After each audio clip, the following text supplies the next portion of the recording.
علیکم ورحمۃ اللہ وبرکاتہ۔ ناظرین و سامعین، جیسا کہ آج آپ کو معلوم ہے کہ آج کی رات 17ویں رمضان کی رات ہے، اور آج سے 14 صدیوں پہلے اسی رات میدان بدر سجا ہوتا، جس رات سرکار دو عالم صلی اللہ علیہ وسلم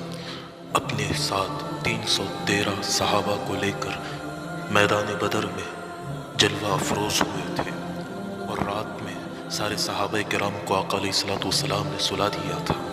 آپ نے فرمایا کہ سو جاؤ، کل صبح جنت فروخت ہوگی، جنت میدان جہاد میں بکے گی، جنت کو خریدنا ہے، کافروں کے ساتھ مقاتلہ کرنا ہے، کافروں کا مقابلہ کرنا ہے۔ سارے صحابہ سو جاتے ہیں، سارے صحابہ یہ سوچ کر سو جاتے ہیں کہ حضور ہمارے ساتھ ہیں، اللہ ہمارے ساتھ ہے، اللہ کی نصرت ہمارے ساتھ ہوگی، اللہ کی مدد ہمارے ساتھ شامل حال ہوگی۔ سارے صحابہ سو گئے، لیکن تاریخ گواہ ہے کہ میدان بدر میں اس دن 17ویں رمضان کی رات، ساری رات اگر کوئی جاگتا رہا، اگر کوئی روتا رہا، اگر کوئی تڑپتا رہا، اگر کوئی رب کو پکارتا رہا، وہ آمینہ کے لال عبداللہ کے لخت جگر، ساقی کوثر، محبوب خدا محمد مصطفیٰ صلی اللہ علیہ وسلم کی ذات ہے۔ حضور ساری رات روتے رہے، تڑپتے رہے، مچلتے رہے، رب کو پکارتے رہے، اور پیچھے صدیق اکبر حضور کو دلاسا دیتے رہے۔ حضور ہاتھ اٹھا کے کہتے ہیں کہ اللہ 313 صحابہ کی جماعت میں نے تیرے در پہ لائی ہے۔ ران کی چوٹی پہ مجھے پتھر مارا گیا، پتھروں کی چوٹیں برداشت کر کے یہ 313 کی پونجی تیرے در پہ لے آیا ہوں۔ اللہ مکے کی گلیوں میں مجھے شاعر کہا گیا، ساحر کہا گیا، کاہن کہا گیا، مجنون کہا گیا، ساری تہمتیں برداشت کر کے 313 کی پونجی جمع کر کے تیرے در پہ لے آیا ہوں۔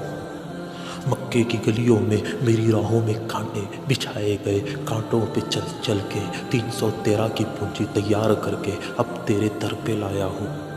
میں خانہ کعبہ کے سائے میں نماز پڑھتا رہا، لوگ میرے اوپر اونٹ کی اوجھڑی ڈالتے رہے، مجھے تکلیف برداشت کرنی پڑی۔ ساری تکلیفیں برداشت کرنے کے بعد یہ 313 کی پونجی جمع کر کے تیرے در پہ لایا ہوں۔ اللہ میری بیٹی زینب اونٹ پہ سوار تھی، حاملہ تھی، لیکن کافروں نے پرچھا مارا ہے، میری بیٹی اونٹ سے نیچے گری، حمل ضائع ہو گیا، حتیٰ کہ میری بیٹی کو ایسا گہرا زخم لگا، اسی زخم سے میری بیٹی کا انتقال ہو گیا، میری بیٹی کا جنازہ اٹھ گیا۔ اللہ بیٹی کا جنازہ اٹھا کر 313 کی پونجی تیار کر کے تیرے در پہ لایا ہوں۔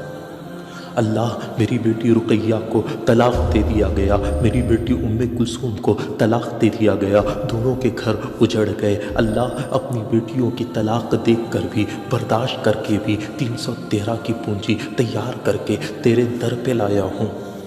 اللہ میری آنکھوں کے سامنے میرے بلال کو مکے کی گلیوں میں گھسیٹا گیا، میں نے ایسی تکلیف بھی برداشت کی ہے، پھر بھی 313 کی پونجی جمع کر کے اکٹھی کر کے اے اللہ تیرے در پہ لایا ہوں۔ میری سمیہ کے جسم کے ٹکڑے کر دیے گئے، بھرے بازار میں اسے کاٹ دیا گیا، اللہ میں نے یہ زخم بھی برداشت کیا، پھر بھی 313 کی جمع اکٹھی کی کر کے تیرے در پہ لایا ہوں۔ اللہ میرے خباب کی پیٹھ جلا دی گئی، اللہ میرے خبیب کی لاش تختے دار پہ جھولتی رہی، اللہ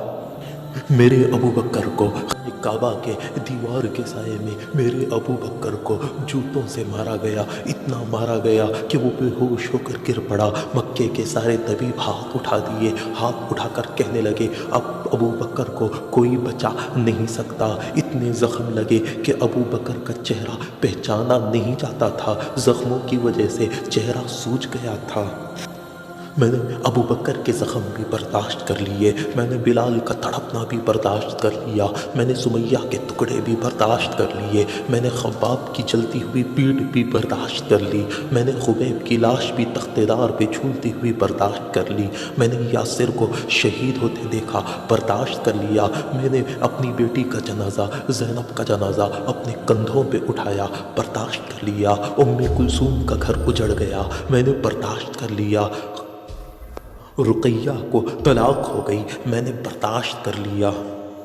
مجھے پتھر مارے گئے، میں نے برداشت کر لیا، مجھے ساحر کہا گیا، برداشت کر لیا، شاعر کہا گیا، برداشت کر لیا، مجنون و کاہن کہا گیا، برداشت کر لیا، میری راہوں میں کانٹے بچھائے گئے، میں نے برداشت کر لیا، میرے اوپر کوڑا کرکٹ ڈالا گیا، میں نے برداشت کر لیا،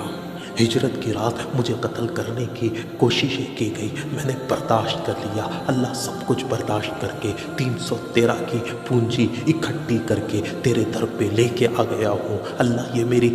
ساری زندگی کی کمائی ہے، میری زندگی کی کمائی۔ اے اللہ اگر کل صبح جب میدان بدر سجے گا، اگر آپ ہمارے ساتھ مدد اپنی نصرت شامل حال نہیں فرمائیں گے، اگر یہ مٹھی بھر جماعت اس زمین سے ختم ہو جائے گی، اس روئے زمین سے ختم ہو جائے گی، تو اللہ قیامت کی صبح تک اس روئے زمین پر آپ کا نام لینے والا کوئی باقی نہیں رہے گا۔ ساری رات حضور یہی دعا مانگتے رہے۔